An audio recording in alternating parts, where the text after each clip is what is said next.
Gracias por escuchar los podcasts de Radio Nacional. Acceda a todos los programas en rtv.es/a la carta. Espacio en Blanco. En Radio Nacional de España, con Miguel Blanco.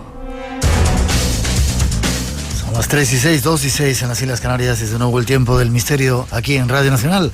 Gracias a todos por vuestra compañía y por la ayuda para seguir en esta aventura que, como sabéis, llega con cambios para la próxima semana. Estaremos a partir de las 2, a 1 en Canarias, el mismo horario que tenemos ahora, pero en la madrugada del sábado al domingo, así que buscarnos en ese tiempo. Mensaje para los que nos escucháis fuera de España. Queremos saber en qué parte concreta estáis y mandarnos algún sonido, escuchar algún sonido de ese sitio donde estáis, mandarlo y así cerramos el círculo, hacérnoslo saber y lo escucharemos, lo sentiremos aquí en el Espacio en Blanco, como hace Antonio Arroyo de Pablos en Brasil, o por ejemplo Valeria Ferreira en Buenos Aires, o Lidia Campos en Uruguay, o por ejemplo Patti Espinoza en Perú, o Ricardo Rodríguez en Chicago, o David Fernández en Francia, o Katy Turul en Holanda. En montones de lugares donde se escucha. Queremos saber dónde estáis, mandaros un sonidito y así lo pondremos aquí. Y ahora seguimos. La nueva temporada se presenta con nuevos encuentros. En alguno de ellos vamos a estar. Este es un anuncio del lugar donde queremos estar dentro de poquito.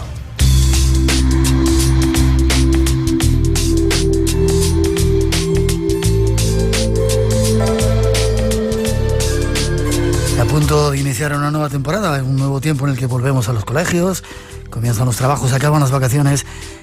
Queremos aprovechar para anunciaros ese Congreso de Vida Después de la Vida que se celebra en Albacete desde hace un montón de años. Rafa Campillo es su responsable. Buenas noches, Rafa. ¿Qué tal? Buenas noches, Miguel. ¿Cómo estás? Pasando calor todavía, pero muy bien. Qué bien, que pasemos un poquito de calor todavía, ¿no? Sí, hay que aprovechar los últimos días de verano. Sí, con esto del cambio climático nunca se sabe lo que puede ocurrir. Digo una cosa, lo anunciamos con tiempo.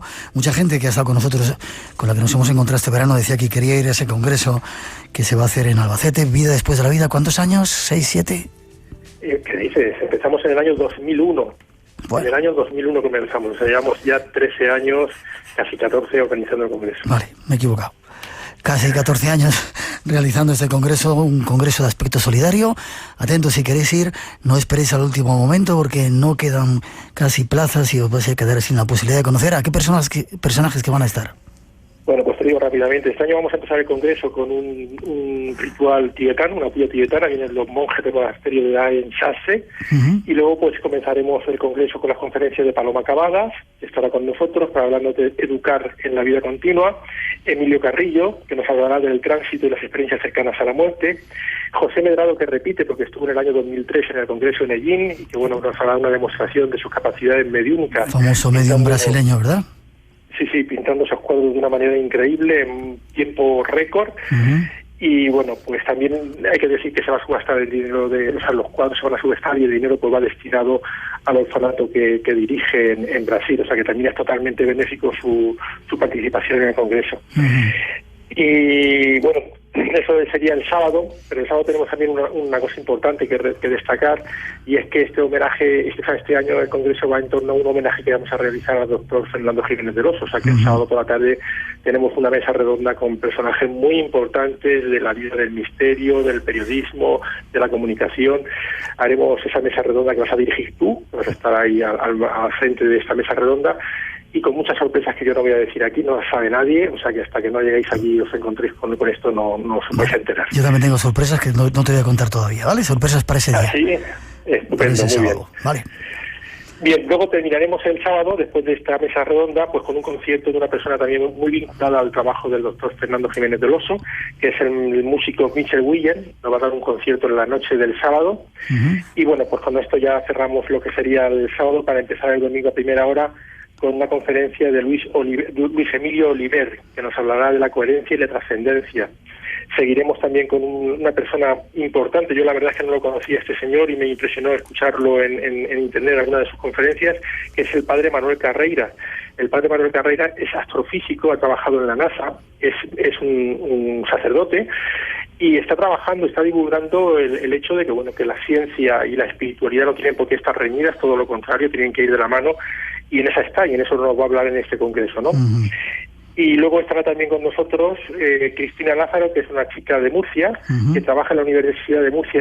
En este momento está realizando una investigación muy importante sobre experiencias cercanas a la muerte. Está dando conferencias en Argentina, Estados Unidos, se está moviendo muchísimo en este tema. Y bueno, siempre ha estado en el Congreso como oyente y este año pues va a estar como conferenciante. Un placer tenerla con nosotros. Repetirá con nosotros también Marilyn Rosner, que nos hará una demostración de sus capacidades mediúnicas y nos hablará también de la importancia de los sueños como una puerta a ese mundo espiritual, ¿no? Es una experiencia que todos tenemos cuando dormimos por la noche, pero que quizás no nos paramos a pensar la trascendencia de soñar, ¿no? Que muchas veces no sabemos si realmente lo que soñamos es real o no, o si realmente contactamos con nuestros seres queridos. Bueno, pues eso nos lo va a aclarar Marilyn Rosner con su conferencia. Y para cerrar el congreso tenemos la intervención de la conferencia de Chibunar, que es una persona tailandesa que vive en España ya desde hace bastante tiempo, en Barcelona, y que introdujo en España pues todo lo que es el tai chi y el qigong, todo este tipo de técnicas, y que nos hablará de la espiritualidad secular en el vivir y en el morir. Bueno, pues un elenco de ponentes como todos los años que estoy seguro que no va a dejar indiferente a nadie. Próximo mes de octubre, daos prisa si queréis tener plaza, luego no digáis que no os hemos informado. ¿Días, Rafa? Sí, son el día 25 sábado y 26 domingo de octubre. 25 y 26 de octubre. 25 y 26 de octubre, ¿el lugar? Palacio de Congresos de Albacete. Vamos a utilizar el salón de 1000 plazas, el mayor que tiene en estos momentos, y como ha ocurrido en ocasiones anteriores, pues esperamos llenarlo, porque como es importante destacar, todo lo que se recauda en este congreso, absolutamente todo, una vez pagados los gastos, va destinados a proyectos solidarios que este año pues volveremos a colaborar con los proyectos que tiene Marilyn Rosner en un hospital de Sudáfrica de niños enfermos psíquicos, y también vamos a trabajar este año con un proyecto precisamente con los monjes del monasterio de Gadensasse, porque están ahora rehabilitando una casa que se les ha venido abajo, y esa casa pues es una casa hogar para ancianos y niños. Entonces vamos a colaborar también con ellos, y por supuesto la gran mayoría de esa recaudación va destinada, como suele ser habitual en los últimos años, pues a la labor que está realizando el Padre Ángel, Mensajeros de la Paz. Mensajeros de la Paz. Un poquito de música y damos una página web de información. Dime página web para si se quieren informar con más detalles. Toda la información del Congreso, incluido cómo inscribirse, está en la página www.vidadespuesdelavida.es. www.vidadespuesdelavida.es. Gracias, Rafa. Aprovecha estos últimos, muchos ratos todavía de verano que nos quedan, aunque estemos ya entrando en la nueva temporada. Te veo dentro de poquito y seguiremos informando y trabajando por este misterio de vida después de la vida, sobre todo si es solidario. Fuerte abrazo, gracias por el trabajo. Nos vemos pronto. Hasta pronto. Hasta luego, pronto. Hasta luego, adiós. Buenas noches.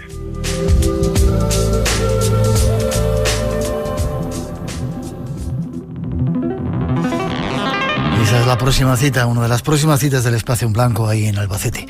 No faltéis.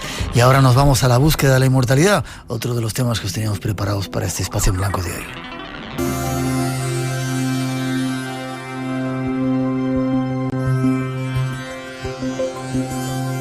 Y en los próximos minutos nos vamos a la búsqueda de la inmortalidad, como habíamos anunciado. Tenemos un invitado que está esperando, Federico Paz. Buenas noches, Federico. Hola, ¿qué tal? Buenas noches, Miguel. ¿Cómo estás? Bien, muy bien. ¿Cómo estás tú? Bien, también muy bien. Déjame que te presente: licenciado en Antropología Social, máster en Historia de las Religiones, doctorado en Estudios Sociales Agrarios. ¿Y eso? ¿Te metiste en el campo también para estudiar cosas del campo? Sí. Ahora estoy trabajando un poco con las resistencias al modelo agrícola de los transgénicos que hay en Argentina por parte de los campesinos. Ya eres argentino y viajas España, Argentina y también por Europa, por Italia y por ahí, ¿no? Sí. Y has sacado un libro sobre Serpa, se llama Ensayo de la Inmortalidad. Luego te voy a preguntar por él. Has viajado por unas cuantas partes del mundo, ¿no? Sí, he viajado bastante. Me falta, pero viajé bastante. ¿Existe la inmortalidad? Bueno, sí, en la búsqueda de la inmortalidad es muy antigua y en casi todas las civilizaciones del mundo existe. En nuestra civilización, por la historia política y religiosa que tenemos, ha estado como un poco olvidado este conocimiento, pero sí que existe, ¿no? ¿Has podido ver personas que trabajen con ese concepto, imbuido de ese concepto de la inmortalidad? En alguna parte de tu libro dices que si cambiáramos un poco nuestra conciencia acerca de la vida y pensáramos que somos inmortales, todo cambiaría, ¿no? Sí, hay mucha gente que está trabajando con esto. En Oriente es muy común, siempre fue una búsqueda relativamente marginal, ¿no? Pero es mucho más común que en Occidente. En China, en India, en el Tíbet, es bastante común. En México también hay unas corrientes de búsqueda, de buscadores de la inmortalidad. Y ahora están comenzando a aparecer en nuestra civilización, en Occidente, también algunos grupos que sí, que algunos se dicen inmortales, otros se dicen inmortalistas, pero que están en este tipo de caminos, en esta búsqueda. ¿Cómo se podría definir eso de la búsqueda de la inmortalidad? ¿Es una inmortalidad física o es trascender más allá de este cuerpo? Bueno, hay diferentes versiones, según de qué tradición se trate. Pero en principio es permanecer en este mismo cuerpo o es utilizar este mismo cuerpo, volverlo cada vez más sutil para para que cada vez se parezca más al alma. Digamos que el alma nuestra ya es inmortal, ¿no? Y de lo que se trata es de que el cuerpo se asocie con el alma para emprender ese camino, ¿no? Para unirse con el espíritu unido, digamos, que adquiera las cualidades del alma, el cuerpo. Eso en algunas tradiciones. En otras tradiciones, en realidad el cuerpo lo que hace se vuelve cada vez más sutil, incluso desaparece de este plano, aunque suene ciencia ficción, esto sucede tanto entre toltecas como entre chinos, y luego reaparece en determinados momentos, ¿no? Eso como un cuerpo más sutil. Has nombrado que desaparece el cuerpo como toltecas o como chinos. Cuéntame un poco de esto, que esa fuera alguna de las teorías que tienen acerca de la desaparición de los mayas, que entregaron ese cuerpo, se utilizaron, se hicieron más sutiles y desaparecieron, no desapareciendo físicamente, ¿no? ¿Podría haber sido así? No lo sé, los mayas, lo que yo creo que ha desaparecido es la civilización clásica de los mayas, porque mayas hay millones en este momento, en Guatemala, en México, en Honduras. Yo estuve ahí y hay montones de mayas. Lo que sí desapareció es la civilización clásica maya. Entonces lo que no se entiende es por qué han dejado las ciudades y se han vuelto a la selva. Pero bueno, también hay muchas teorías también acerca de los mayas. Bueno, en relación a lo que me preguntabas antes, por ejemplo, los toltecas, no sé si habrás leído los libros de Castaneda, por ejemplo, sí, pero que no son la única línea de nahuales, los únicos linajes. Le conocimos incluso, lo tuvimos en el programa una vez hablando con él. Ah, mira, qué interesante, qué bien, no sabía esto. Bueno, ellos, por ejemplo, lo que hacen los grupos de guerreros es, a través de la recapitulación, bueno, quizás sería un poco largo de explicarlo aquí, pero ellos lo que buscan hacer es separar la conciencia de las experiencias de vida, para entregarle al universo las experiencias y retener la fuerza de la conciencia. Y a través de este trabajo, los grupos de nahuales pasan a otros planos de conciencia, a otras realidades. Por eso es la realidad aparte, por ejemplo, es uno de los títulos de uno de sus libros. Y bueno, y luego pueden aparecer y reaparecer en determinados momentos. Y bueno, y con respecto a los taoístas es una cosa bastante similar. Dicen que lo más parecido a un inmortal taoísta es un ángel, así que es algo así. Tú en tu libro hablas un poco de todo ello, ¿no? De esa búsqueda de la inmortalidad. Sí, en el libro hay 2 o 3 capítulos que se hablan de las diferentes vías de acceso a la inmortalidad, tanto orientales como occidentales. Y luego la gran mayoría de los capítulos es quizás una reflexión filosófica de esto que tú mencionabas antes, de qué sucede cuando aceptamos vivir o intentar vivir para siempre, qué sucede con diferentes ámbitos de la vida, por ejemplo, qué pasa con la meditación, con la sexualidad, con el posicionamiento político, social. Bueno, abarca toda la vida, en realidad, cambia todo drásticamente. Entonces, bueno, es como intentar desarrollar una filosofía inmortalista. Ya. Decías que hay mucha gente en el mundo que lo está recomenzando a hacer ahora, de nuevo. Sí, incluso ahora en Occidente surgió una nueva línea ya hace unos 40 años que en torno a la práctica del Rebirthing, no sé si habrás escuchado del Renacimiento. El Renacimiento, sí. Bueno, los practicantes de Rebirthing, la gran mayoría, por lo menos Leonard Orr, que fue su fundador, y muchos de los que lo continúan, tienen una filosofía inmortalista. Ahora hablamos un poquito de ellas en algunas culturas.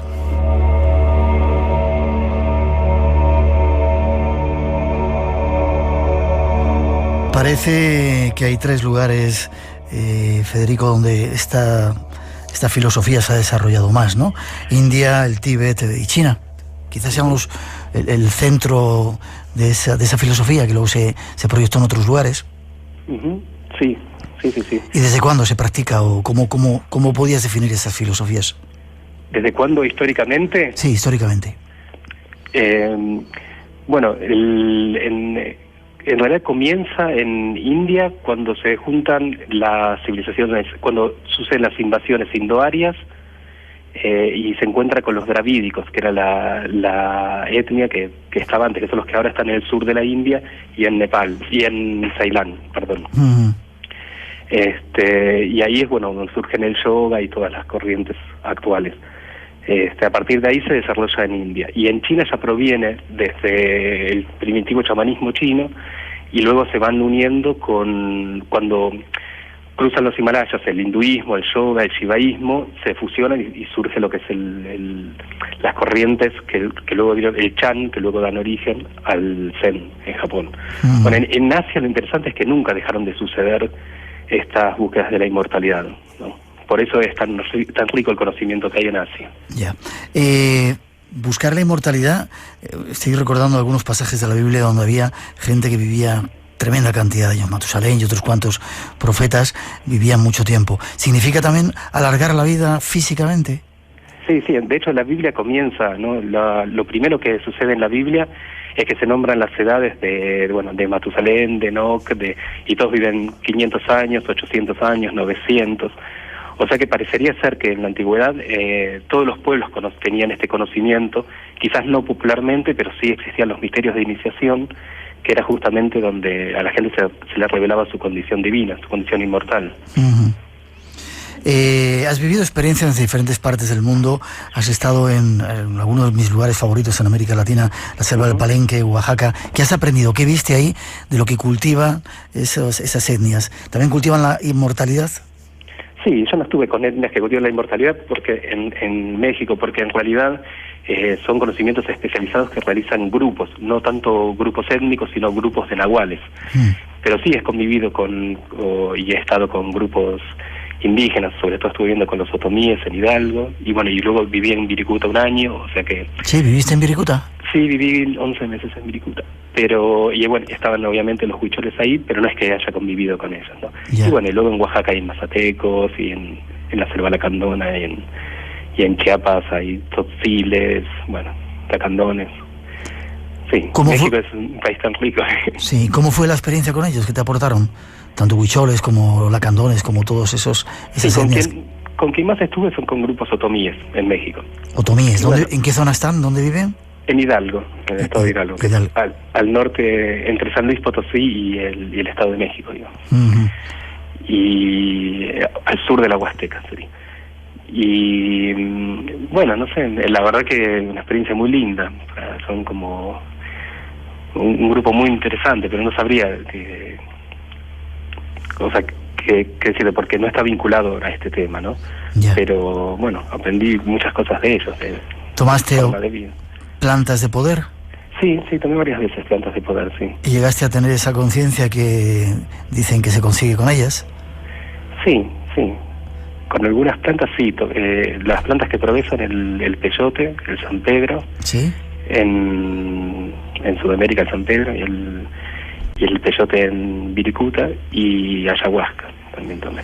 Y sí, la verdad que son experiencias muy ricas. Me parece que es muy importante, sobre todo la ayahuasca, con quien uno la lleva adelante, porque hay de todo. Pero si uno encuentra una persona que lo sabe llevar el trabajo, es muy muy lindo, porque es un trabajo de interiorización muy profundo, ¿no? Uno como que conoce, quizás regresando al tema de los yerbas y la montaña, es como que uno accede a un estado cumbre, pero que no es la cumbre.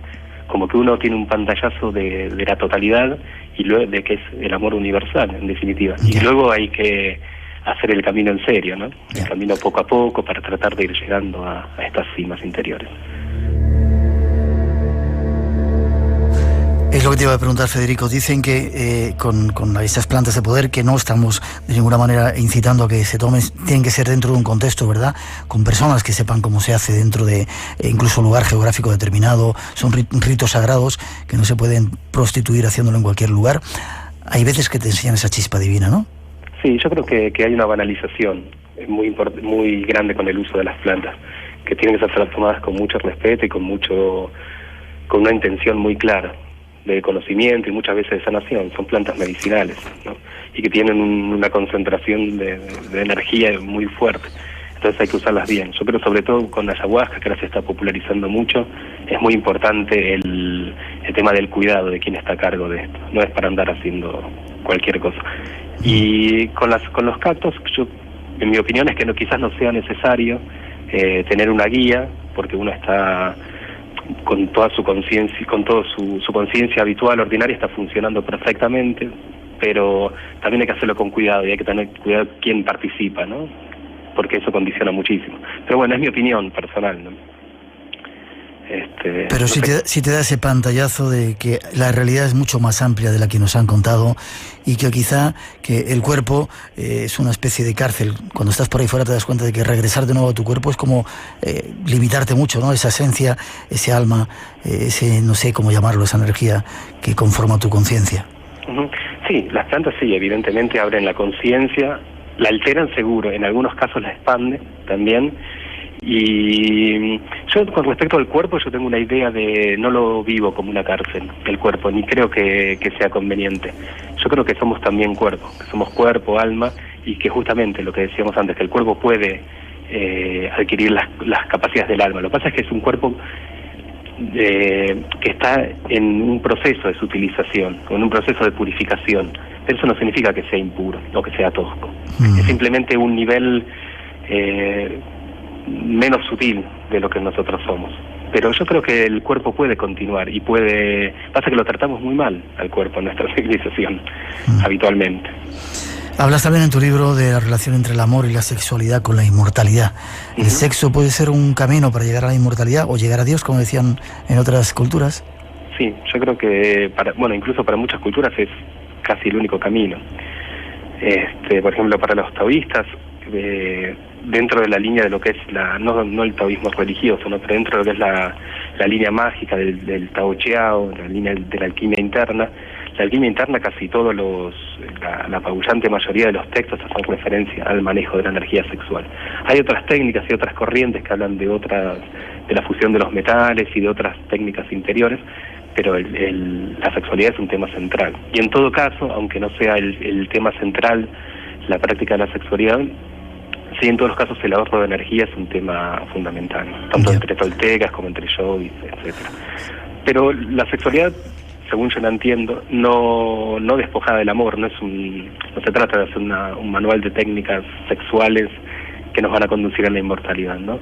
Sino que a través del amor es como nos vamos desarrollando y el manejo especializado de la sexualidad es como el otro elemento que hace que nuestras energías se vayan transformando, ¿no? Quizá, Federico, es un elemento tan poderoso que por eso muchos de los poderes de todos los tiempos han dicho que es pecado, que no se puede hacer, que lo han vetado para solo unos pocos, ¿no? Quizá el camino del sexo sea una buena vía para llegar a la inmortalidad, a Dios, a otros estados de conciencia, con amor, como tú dices. Sí, yo creo que estamos en una época en que las cosas que forman parte de nuestra vida cotidiana, el trabajo, la sexualidad, nuestras relaciones con los demás, etcétera, no son un obstáculo ni una distracción del camino, son una parte fundamental del camino. La forma en que nosotros caminamos, cómo nos relacionamos, cómo vivimos nuestra sexualidad, cómo nos alimentamos, son las claves, en definitiva. Las claves que eran tan evidentes que no se veían, pero son las claves centrales, ¿no? Y luego, claro, hay prácticas que nos pueden, por ejemplo, no sé, a mí, yo estoy muy interesado en la práctica del yoga, ¿no? Pero otras prácticas también, como la alquimia interna, todo, que nos pueden conducir a un uso mucho más mayor, más especializado de nuestras energías, ¿no? Espera, que tenemos que hacer una mínima pausa. Sí. ¿Quieres entrar en otros mundos? Espacio en Blanco te acompaña en este impresionante viaje en Radio Nacional con Miguel Blanco.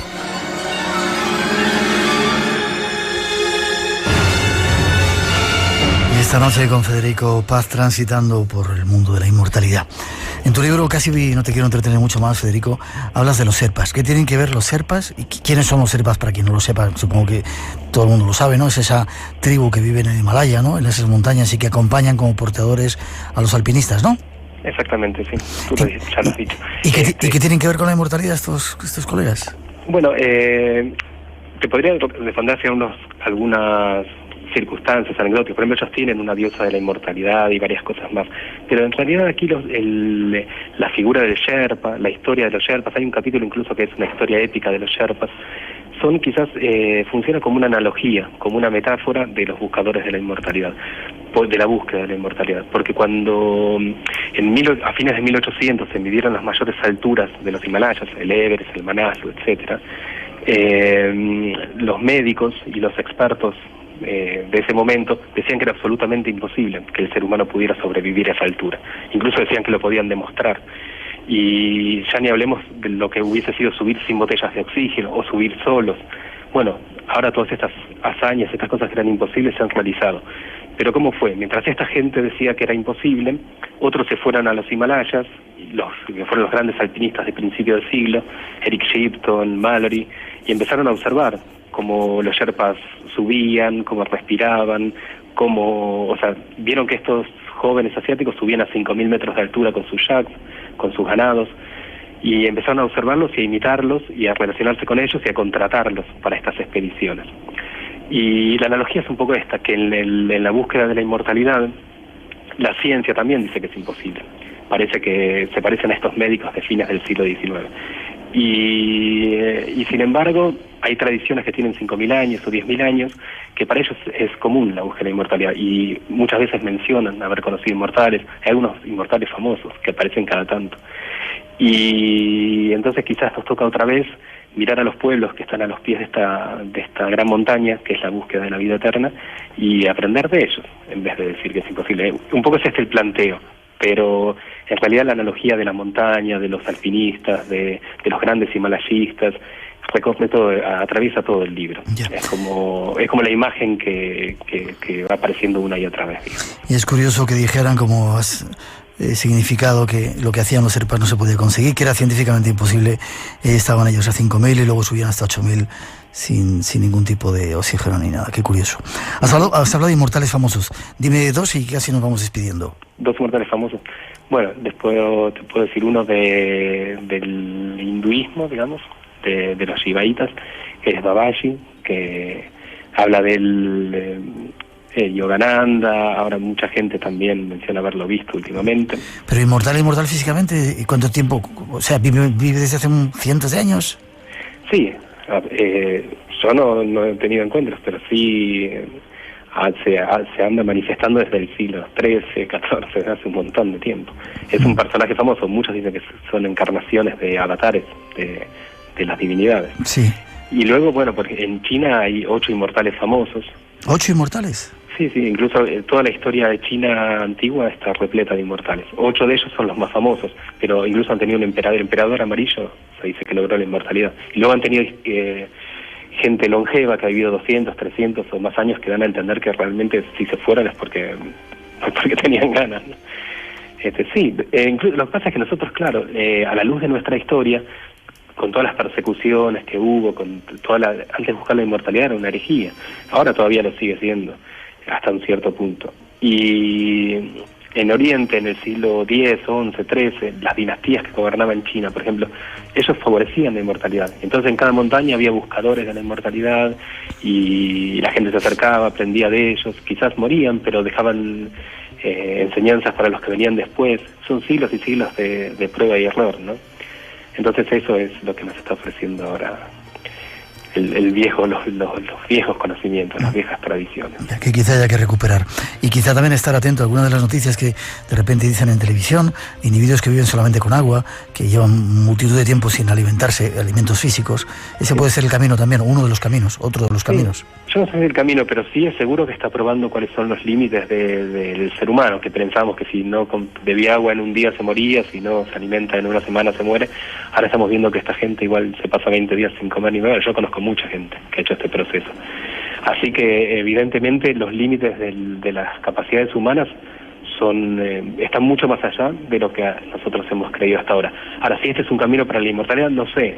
Yo creo que una buena alimentación, quizás crudívora o vegana, o quizás sea mejor porque uno está con más energía cuando se alimenta, por ejemplo, de crudos que cuando no se alimenta.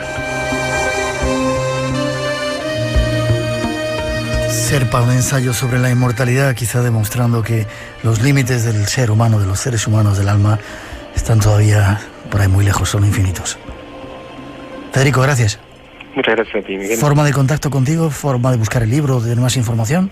Sí, bueno, el libro salió editado en España hace 2 meses, o sea que está por la editorial Kairos, o sea que está en casi todas las librerías.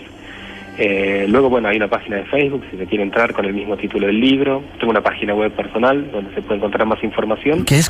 Dinos cuál es.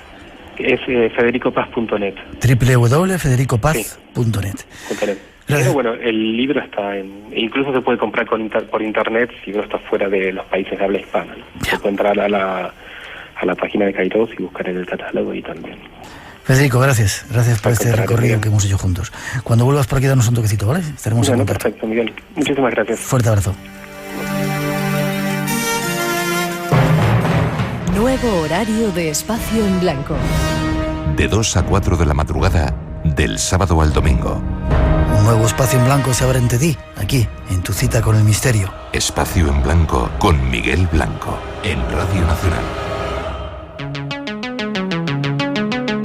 3:38, seguimos adelante. Hay un camino recorrido desde hace miles de años por peregrinos que cobra un nuevo sentido. Eso nos lo cuenta nuestro siguiente invitado.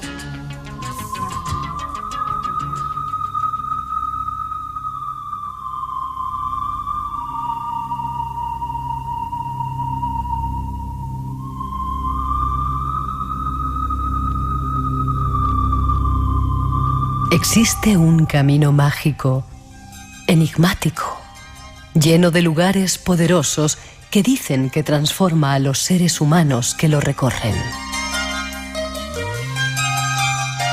Ha sido transitado desde hace miles de años y te lleva al final de la Tierra. A él llegan millones de peregrinos de todas partes del mundo.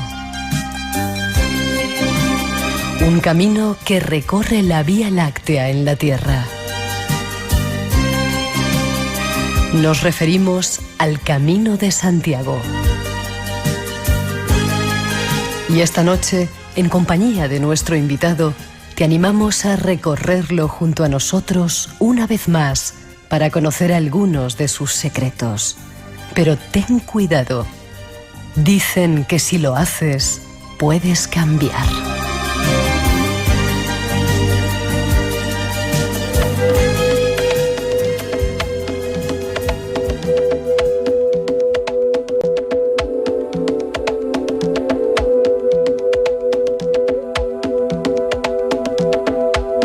Nos vamos de viaje, en parte por una ruta sagrada que discurre por nuestro país, el famoso y legendario Camino de Santiago, y tenemos a un guía, Josepe García Miguel. Buenas noches, Josepe. Muy buenas noches y mucho gusto estar con vosotros. ¿Cómo estás? Ya me salía tu nombre en italiano, Giuseppe. Suele pasar, ¿eh? ¿De dónde sale eso de Josepe? Pues de José Pedro. Ah. Solo que desde pequeño me empezaron a llamar Josepe y bueno, como Josepes no hay muchos, pues me quedé con ello. Qué bien. ¿Eras empresario? No sé si lo eres. Sí. Un maestro del PNL, de coaching y todas esas cosas modernas, técnicas que han surgido últimamente. ¿Cómo dejas el mundo de la empresa para irte al camino? Pues la verdad es que no dejo el mundo de la empresa. De hecho, me refuerza en el mundo de la empresa porque creo que es una metáfora preciosa el camino del emprendedor y del emprendimiento con la del Camino de Santiago, ¿no? Al fin y al cabo son dos rutas que si solo pones la meta no disfrutas del camino, y creo que se puede aplicar tanto lo aprendido en un sitio en el otro y a la inversa. Creo que es súper complementario, pero que a un empresario que se vaya al camino, vamos, no tiene precio, porque podrá coger distancia y descubrir muchas cosas importantes para el buen devenir profesional y personal también. Ya. ¿Cuántas veces has hecho el camino? Me decías que 6, más o menos. Pues 6 veces he estado, como hablábamos, sí. no completo, pero lo voy haciendo a trozos, por jornadas, pues en packs de normalmente 7, 8 días más o menos, y bueno, y cada año me paso la ITV particular, que es lo que yo tengo cuando voy, me hago el repaso, ¿no? Déjame que sea un poco crítico, hay quien dice que eso no sirve, me lo dicen a mí también porque yo no lo he hecho todavía completo, desgraciadamente, ¿no? Sí. Dice, eso es iba a decir una palabrota, eso no sirve, el camino hay que hacerlo desde el principio hasta el final y sin parar. Bien, me encantaría y estoy seguro que sería todavía más beneficioso para mí o para ti o para Seguro. que lo hiciera. Pero yo solo hablo de los hechos, y a mí los hechos, el hecho de haber estado 8 días en el camino varias veces, ha sido catártico y por lo tanto, ante la experiencia vivida, estoy seguro que hacerse 1 mes y medio tiene que ser ya la bomba. No, pero que 8 días está bien para hacerlo o para iniciarse, creo que también perfectamente. Vale.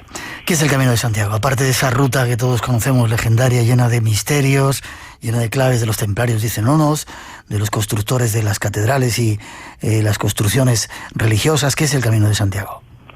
Pues supongo que para cada uno será una cosa. Para mí es una ruta de autodescubrimiento, una oportunidad. El Camino de Santiago es una oportunidad, es una conexión espiritual, es tener tiempo para uno, es darle vueltas a cosas a las que habitualmente no le damos vueltas, relacionadas con lo importante, es recuperar la confianza, es recuperar la esperanza, es vivir pequeños grandes momentos, conocer gente maravillosa.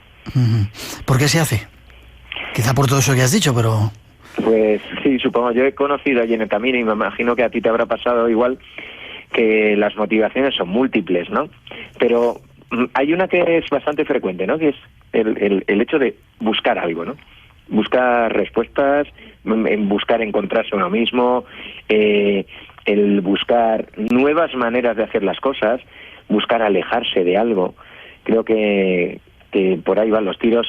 Pero de todas maneras tú has visto que también es gente que va a hacer deporte, a hacer senderismo, a hacer turismo, a ligar, a echarse unas risas. Sí. ¿Tú por qué lo hiciste?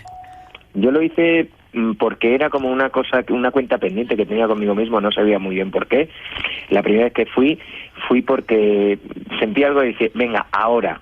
No te puedo decir, cuando llegué allí era un poco la sensación, igual que hace el protagonista en el libro, de Buen Camino, era un poco de, bueno, pues ya estoy aquí, y ¿ahora qué? ¿No? Ahora andar, ¿no? Y fui descubriendo tantas cosas que no me esperaba. La verdad que fui un poco al albur y salí dado la vuelta como un calcetín.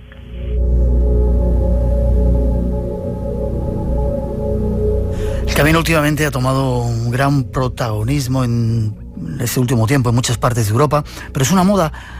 Quizá ha perdido ese sentido espiritual que quizá tuviera antiguamente cuando ibas a ver a Santiago al fin de la tierra. Pues yo comparto contigo que cuando hay algo que empieza a coger, a tener popularidad, ¿no? El riesgo de que pierda su esencia es mayor. Pero por otra parte también ahí está la decisión de vivir la experiencia que uno quiera, ¿no? Quiero decir que conozco a mucha gente que ha ido en julio, en agosto, que sabes que parece una romería, sobre todo en la parte galega, ¿no? Uh-huh. Pero que han vivido potentísimas experiencias espirituales de conexión, se han reencontrado, han aprendido y bueno, es como todo, dependiendo de dónde pongamos la atención, así nos vamos a llevar esa experiencia, ¿no? Entonces, pues sí, tiene el hándicap de la popularización. Y por otra parte, a mí siempre me viene eso, ¿no? Cuando escribía el libro me pasaba, decir, pero ¿y si con esto empieza a ir más gente al camino? Pero era como, no me lo puedo guardar para mí, pese al riesgo que eso supone. No, a mí me gustaría que todos y cada una de las personas que conozco y que viven en nuestro país tuvieran la oportunidad, al menos una vez en la vida, de hacerlo. Nos tenían que dar vacaciones en los diferentes trabajos para decir, tenéis 1 mes y pico para hacerlo, ¿verdad? Oh, eso sería un gozo, empezando por nosotros. Sí.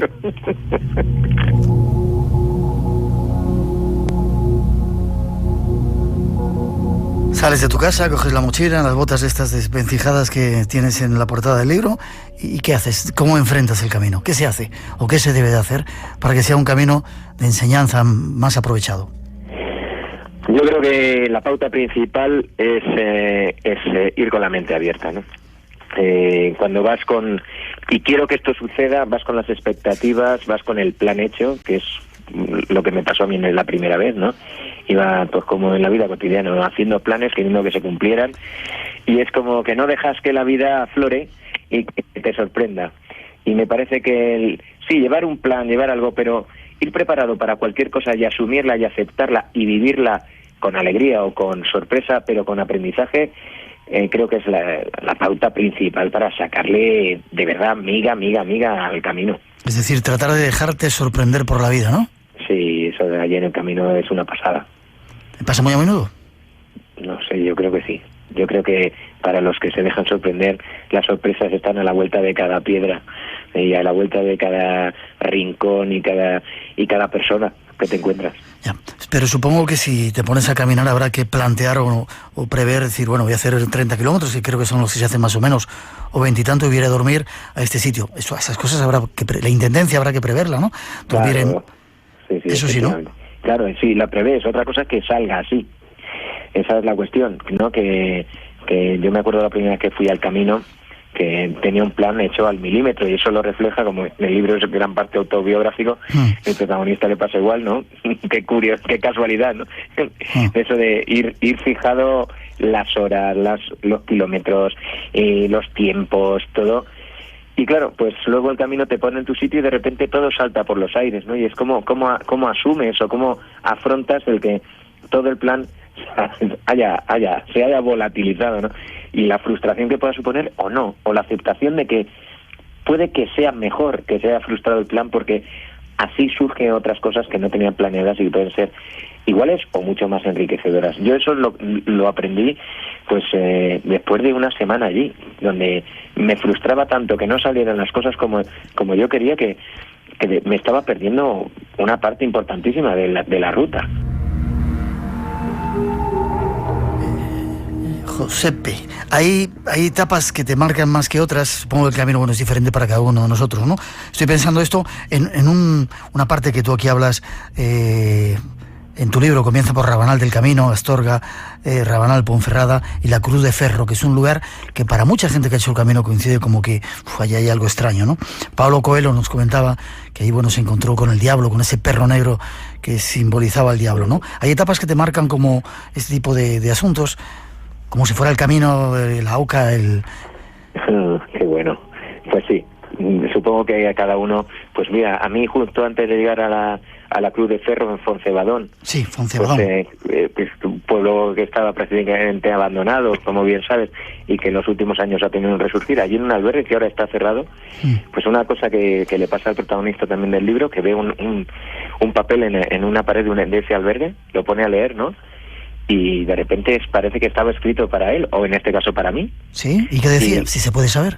Pues mira, era como una oración en la montaña, y entonces había unas frases muy impactantes. Una de ellas, posiblemente la que más me impactó, a mí se me empezaron a saltar las lágrimas, porque en el momento en el que yo estaba, era como si se había escrito para que yo lo leyera, ¿no? Decía una frase que era: no quiero saber si puedes o no puedes. Lo que quiero conocer es si eres capaz de defraudar a aquellos que quieres por no traicionarte a ti mismo, ¿no? Y bueno, eso me metió. Y entonces dices, bueno, a lo mejor esto es un albergue anodino en medio de la ruta, pero para mí ha sido un hito, ¿no? Y luego, claro, qué decir de etapas míticas como la subida también a Cebreiro, por ejemplo, ¿no? Donde el esfuerzo físico y tal te hacen desconectarte de... Eso sí que es vivir el aquí y ahora, poner un pie delante del otro, y tu único objetivo es, venga, y otro paso más, ¿no? Entonces, bueno, creo que hay muchos pequeños momentos que marcan las etapas, y dependiendo de cómo los vivas, ¿no? A mí sí ha habido varios hitos en el camino que me han dejado muy marcado.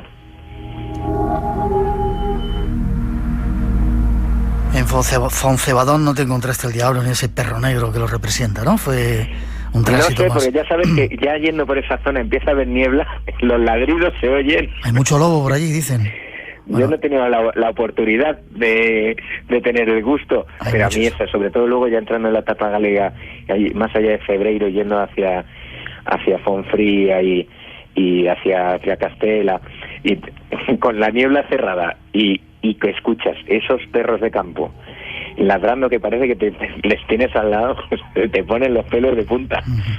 Hay una serie de mensajes que recoges en tu libro, como vive tu vida y no la de los demás. Este es curioso, siempre lo que temas hacer. Qué curioso esto, ¿no? Eso no me ocurrió en el camino, pero en el libro también he glosado otros aprendizajes vitales que he tenido. Sí. Y esa frase, a mí la primera vez que me la dijeron, dije, preferiría que no me lo hubieran dicho, porque me pareció que tenía tanta razón, ¿no? Muchas veces preguntamos qué debemos hacer, o tenemos dudas, o pedimos consejo, por dónde tiraría, y en el fondo sabemos perfectamente por dónde es, pero nos da miedo, ¿no? Haz siempre lo que temas hacer. Escúchate a ti mismo, cambia tú primero si quieres que cambie el mundo. Da gracias por lo que eres, no por lo que tienes. Qué curioso, ¿no?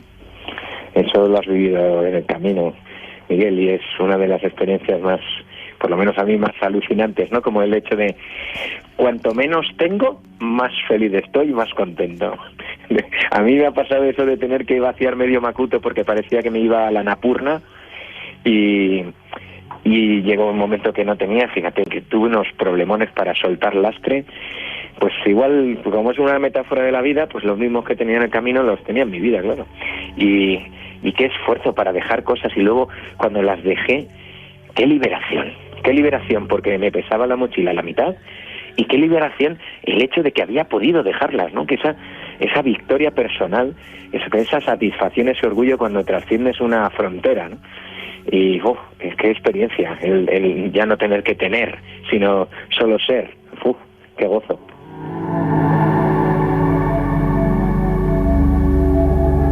Josepe, ¿cuándo termina el camino? No me refiero a Santiago, no me refiero, algunos dicen que hay que ir hasta el final, hasta la costa de la muerte, para terminar ese camino iniciático, pero ¿hay algún momento en que tú sientes que ya has aprendido lo que necesitabas en el camino? Que va, solo siento que todo está empezando. De hecho, fíjate que de cara al libro tengo previsto una trilogía, y cuando acabe la trilogía, al fin y al cabo, esto es un peregrinaje, ¿no? Y como se asimila a la vida, pues siempre que haya aprendizaje estás peregrinando. Así que después de eso pienso hacer las peregrinaciones ya no dentro de lo que es la península, sino quiero hacer peregrinaciones a los sitios sagrados del mundo. Pues quiero ir a Jerusalén, a Roma, a la Meca, en Japón también, a los montes sagrados. Porque si uno va descubriendo, es una aventura de ir conociéndose, y de ese viaje interior y ese viaje espiritual, pues ese día creo que no se acaba nunca. La vuelta a la vida, ¿cómo es? A punto de terminar. Termina el camino, dejas tus viejas botas y regresas a casa. ¿Cuánto tiempo te dura el veneno o lo bueno del camino? ¿Dura mucho tiempo? Qué buena pregunta. A mí, y me consta que a otros también, el veneno dura mucho más de lo que parece, porque de hecho muchos de los aprendizajes que me he llevado del camino han sido a la vuelta. Me he dado cuenta de cosas cuando ya estaba aquí, en el propio camino no me había dado cuenta. Y luego también me he dado cuenta que para que dure, porque efectivamente sí, algo ya ha cambiado, ¿no? Dentro, pero la vida está montada de tal manera que nos dispersa y nos aleja, ¿no? Nos centrifuga. Pero una de las cosas es poner atención. Por ejemplo, yo en la última vez que estuve en junio, una de las cosas que me di cuenta, fíjate qué obviedad voy a decir, que vivimos con mucha prisa, o que yo vivía con mucha prisa. Hice un pacto conmigo, a raíz de ese aprendizaje, a que iba a hacerlo todo con menos prisa. Ahora la consecuencia es que ¿hago todo con menos prisa? No hago todo con menos prisa, pero sí hago más cosas con menos prisa, y sobre todo no tengo la atención consciente en ello cuando no lo hago como debería, para aprender y para mejorar en eso. Y creo que si uno pone atención en los aprendizajes, pueden quedar ya interiorizados y no irse nunca, ya forman parte de ti. Ultreya, que es el saludo que hacían los antiguos peregrinos. Buen camino. Gracias, Josepe, por invitarnos a hacerlo. A mí me gustaría encontrarnos, o que algún día coincidiéramos en ese periplo, a hacerlo entero si se pudiera, ¿eh? Pues sería maravilloso, Miguel, sería maravilloso. Forma de contacto contigo, si alguien quiere saber algo más de las cosas que haces o de ese buen camino. Mira, tenemos la web del libro, que se llama www.librobuencamino.com, y ahí pues están todos mis mails, los posts de los artículos que he escrito cada vez que he ido al camino también. Se pueden descargar capítulos del libro, ver vídeos, así que ahí está todo ubicado para que alguien pueda sentirse más cercana a la experiencia. Muchas gracias, Josepe García. Un placer a vosotros. Buen camino, que sigamos compartiéndolo. Hasta pronto. Chao.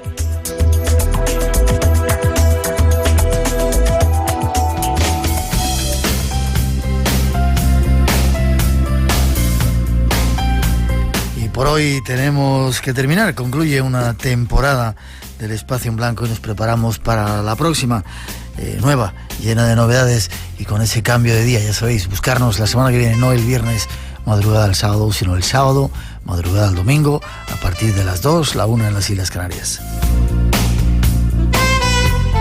Teníamos un concurso, estos han sido los ganadores. César Sánchez Alonso, que nos mandaba un email, en Carne Negra de Vizcaya, Ricardo Maya de Granada, Flor Villalobos de Sevilla y Antonio Perales de Madrid. Poneros en contacto con nosotros para darnos vuestra dirección y os enviaremos ese regalito. Gracias a todos por la participación.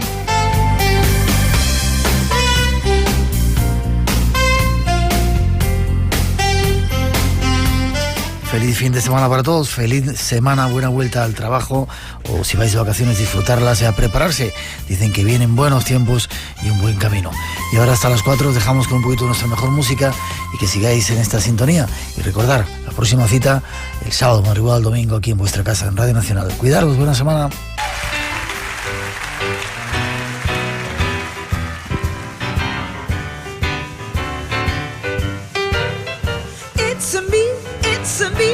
It's me, oh Lord, standing in the need of prayer.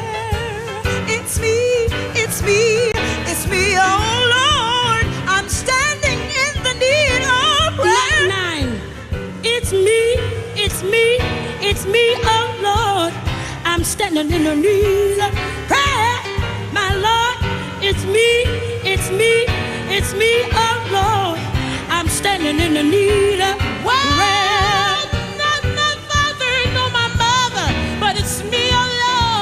I'm standing in the need of prayer, not my sister, not my brother, but it's me, oh Lord, standing in the need of prayer. It's me, oh Lord, standing in the need of prayer. It's me, oh Lord, standing in the need of prayer. It's me, oh Lord, standing in the need of prayer. Oh, it's me, oh Lord, standing in the need of prayer. Standing in the need of prayer. Standing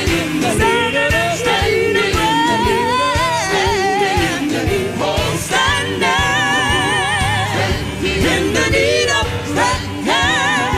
Standing in the need of prayer. Standing in the need of prayer.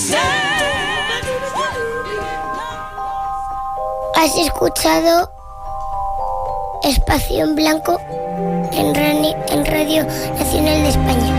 Hasta la semana que viene. Feliz semana.